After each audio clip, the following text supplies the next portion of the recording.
నా పేరు బొగుతా బంగారరావు, CPM liberation party రాష్ట్ర కార్యదర్శిని.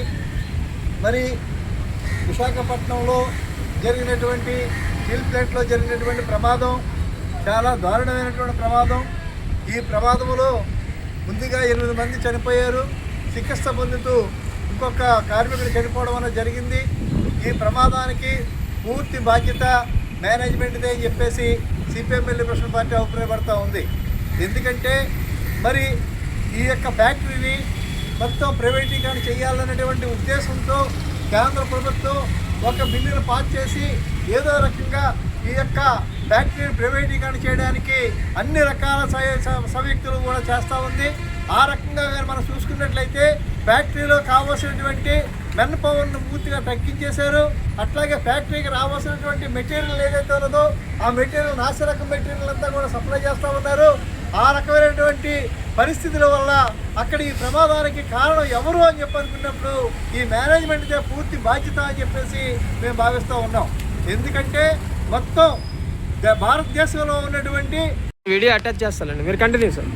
భారతదేశంలో ఉన్నటువంటి నవరత్నాల పేరు చెప్పి ఆ రోజున కాంగ్రెస్ పార్టీ హయాంలో పెట్టినటువంటి ప్రభుత్వ రంగ సంస్థలన్నింటినీ కూడా నరేంద్ర మోడీ గారు అధికారంలోకి వచ్చిన తర్వాత ఒకటి అమ్మేయడం పని మీద ఉన్నాడు తప్పించి ఒక కొత్త ఫ్యాక్టరీ కట్టినటువంటి పరిస్థితి ఏమి కూడా కనిపించడం లేదు.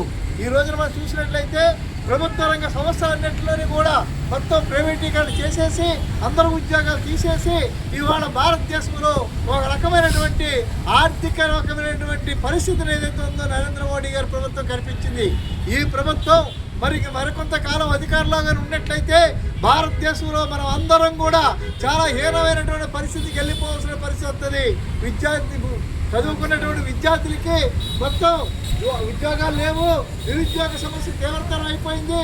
ఇవాళ యువత ఏదైతే ఉందో కాక్రోచ్ పార్టీ పేరుతో ఇవాళ రోడ్డు ఎక్కాల్సినటువంటి పరిస్థితి వచ్చింది. ఇవాళ భారతదేశంలో ఉన్నటువంటి మొత్తం వలస కార్మికులు ఏదైతే ఉన్నదో పొట్ట చేత్తో పట్టుకుని ఢిల్లీ లాంటి బొంబాయి లాంటి నగరాలకు ఏదైతే ఉందో వలసపోతూ ఉన్నారు. అనేక చోట్ల ఏదైతే ఉన్నదో ఈ యొక్క పేదలందరూ కూడా మరింత నిరుపేదలుగా అవుతున్నటువంటి పరిస్థితి.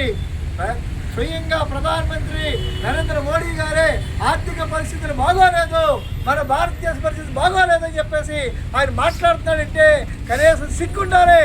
ఎందుకంటే ప్రభుత్వ రంగ సంస్థలన్నింటినీ కూడా ప్రైవేట్లకు అప్పచెప్పేసి ఆదాని అంబానీలకు ఏదైతే దోషి పెడతా ఉంటే వాళ్ళ ఆస్తులు పెరుగుతూ ఉంటే భారతదేశంలో దరిద్రం పెరిగిపోతుందని చెప్పేసి చెప్తున్నటువంటి మహానుభావుడు ఈ నరేంద్ర మోడీ. అందుచేత మేము సిపిఎం లిబరేషన్ పార్టీ తరఫున ఏఐసిసి తరఫున ఖచ్చితంగా నరేంద్ర మోడీ తక్షణం రాజీనామా చేయాలని యువతందరూ కూడా వాళ్ళందరికీ కూడా అవకాశాలు కల్పించవలసిన బాధ్యత ప్రభుత్వానికి ఉందని, నీకు చేత కాకపోతే పదవి దిగిపో, ఖచ్చితంగా మేమే పరిపాలన చేస్తామని చెప్పేసి ఈ సందర్భంగా హెచ్చరిస్తా ఉన్నాం.